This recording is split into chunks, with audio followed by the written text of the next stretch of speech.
नमस्कार, मी शनाया. महाराष्ट्राचं सर्वात लोकप्रिय थंड हवेचं ठिकाण म्हणजे महाबळेश्वर. दरवर्षी लाखो पर्यटक इथे येतात. पण गेल्या काही दिवसांपासून सोशल मीडियावर एकच हॅशटॅग ट्रेंड होतोय, तो म्हणजे बॉयकॉट महाबळेश्वर. काही पर्यटक म्हणतात की महाबळेश्वरमध्ये लूट सुरू आहे, तर दुसरीकडे नगर अध्यक्ष जे आहेत त्यांचा दावा असा आहे की हे केवळ तक्रार नाही, तर महाबळेश्वरची प्रतिमा खराब करण्याचं नियोजित षडयंत्र आहे. मग नेमकं खरं काय आहे? पर्यटकांची फसवणूक होते की सोशल मीडियावरून शहराची बदनामी केली जाते?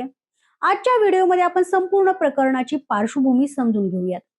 गेल्या काही दिवसांमध्ये सोशल मीडियावर एका पर्यटकाचा व्हिडिओ मोठ्या प्रमाणात व्हायरल झालाय आणि या व्हिडिओमध्ये त्याने महाबळेश्वरच्या सहलीत विविध ठिकाणी तिकिटांच्या नावाखाली 500 ते 600 रुपयांपेक्षा जास्त खर्च झाल्याचा दावा केलाय. त्याच्या म्हणण्यानुसार पाचगणी प्रवेशासाठी सुमारे 187 रुपये, वेना लेक पार्किंगसाठी 40 रुपये, महाबळेश्वर शहरात प्रवेशासाठी 150 रुपये, जुन्या महाबळेश्वर मंदिर परिसरात शुल्क, वन विभागाचं शुल्क आणि इतर अनेक आकारणी करण्यात आली. फिरायला आलो की प्रत्येक ठिकाणी पैसेच पैसे अशी त्याची भावना होती. फक्त तिकिटांचाच मुद्दा नाही, काही जे पर्यटक आहेत त्यांनी स्थानिक कर्मचारी आणि पार्किंग व्यवस्थापनाकडनं उद्धट वागणूक मिळाल्याचा देखील आरोप केलाय.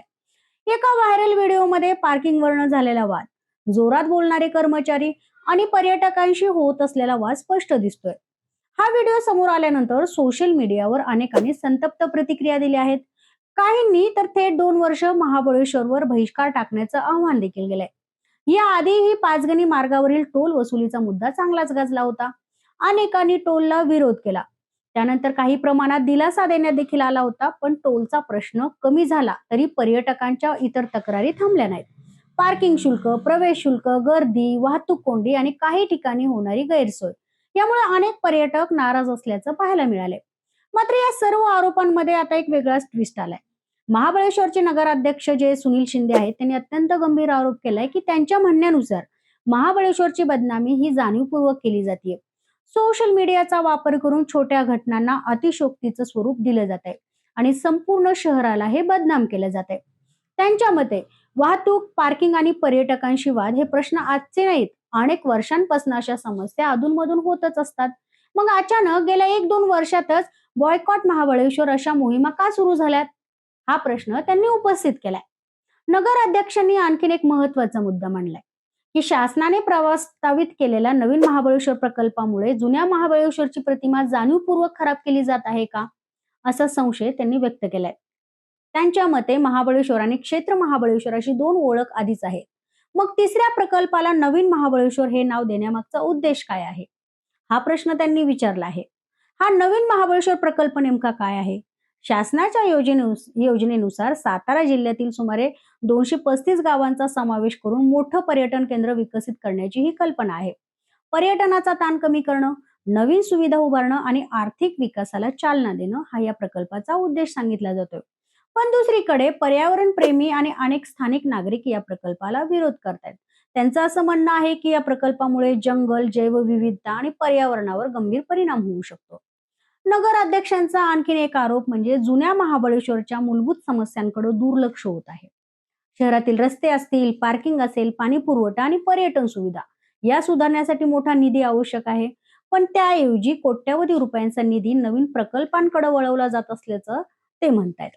त्यामुळं जुनं महाबळेश्वर मागे पडत असल्याची भावना स्थानिकांमध्ये निर्माण होत असल्याचं देखील त्यांनी स्पष्ट सांगितलेलं आहे. आता असा प्रश्न आहे की पर्यटक चुकीचे आहेत का? याचं सरळ सरळ उत्तर हो किंवा नाही असं अजिबात देता येणार नाही. कारण सोशल मीडियावर आलेले काही व्हिडिओ खरे आहेत. काही पर्यटकांनी प्रत्यक्ष अनुभव सांगितलेले आहेत.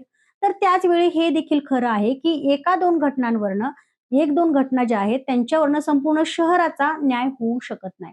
लाखो पर्यटकांपैकी बहुसंख्य पर्यटक सुखरूप फिरून येतात आणि जातात सुद्धा. पण काही नकारात्मक घटना व्हायरल झाल्यावर त्याचा परिणाम हा संपूर्ण पर्यटन व्यवसायावर होतो. महाबळेश्वरची अर्थव्यवस्था मोठ्या प्रमाणावर पर्यटनावर अवलंबून आहे. हॉटेल्स, रेस्टॉरंट्स, घोडेवाले, टॅक्सी चालक, स्ट्रॉबेरी विक्रेते, स्थानिक दुकानदार आणि हजारो कुटुंबांचा उदरनिर्वाह हा पर्यटकांवर अवलंबून आहे. त्यामुळे बायकॉट महाबळेश्वर सारखा ट्रेंड वाढला तर त्याचा फटका हा सर्वसामान्य नागरिकांना देखील बसू शकतो. पण याचा अर्थ पर्यटकांच्या तक्रारी दुर्लक्षित करायच्या असं अजिबात नाही. जर कुठे अवाजवी शुल्क आकारलं जात असेल, कर्मचाऱ्यांकडून उद्धट वागणूक मिळत असेल किंवा व्यवस्थापनांमध्ये त्रुटी असतील तर त्या दूर करणं ही प्रशासनाची जबाबदारी आहे. पर्यटकांचा विश्वास टिकवणं हे कोणत्याही पर्यटन स्थळासाठी सर्वात महत्वाचं असतं. सध्या या संपूर्ण प्रकरणात दोन वेगवेगळे दावे समोर येत आहेत.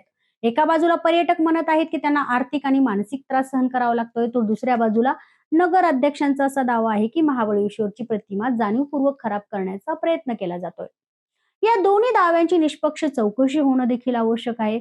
जर पर्यटकांच्या तक्रारी योग्य असतील तर दोषींवर कारवाई व्हायलाच हवी. आणि जर खरोखरच शहराविरोधात खोटी मोहीम राबवली जात असेल तर त्याचा देखील तपास होणं हे तितकंच महत्वाचं आहे. आता या संपूर्ण वादावर तुमचं मत काय आहे? महाबळेश्वरमध्ये खरंच पर्यटकांची लूट होतीये का? की सोशल मीडियावर काही घटना वाढवून सांगितल्या जात आहेत, अतिशयोक्ती केल्या जात आहेत? तुमचा अनुभव कसा होता कमेंटमध्ये मला नक्की सांगा. आणि हा व्हिडिओ आवडल्यास लाईक करा, शेअर करा आणि सबस्क्राईब करायला अजिबात विसरू नका. धन्यवाद.